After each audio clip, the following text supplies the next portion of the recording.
Hello everyone, my name is Rajshekar Peri and I did my bachelor's in mechanical engineering from India and I did my master's in aerospace propulsion engineering from United Kingdom, and I have always been inspired by the art of flying as well as how the entire universe has evolved, uh, which has always made me curious to study the aerospace and astronautics engineering basically.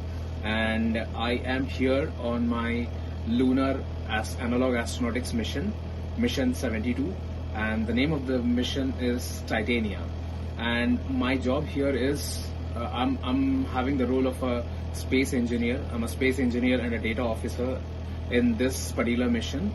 And during my mission, my aim is to research and find out uh, basically the difference between or the comparison between various surfaces made up of various materials and their dust holding or absorbing capacities.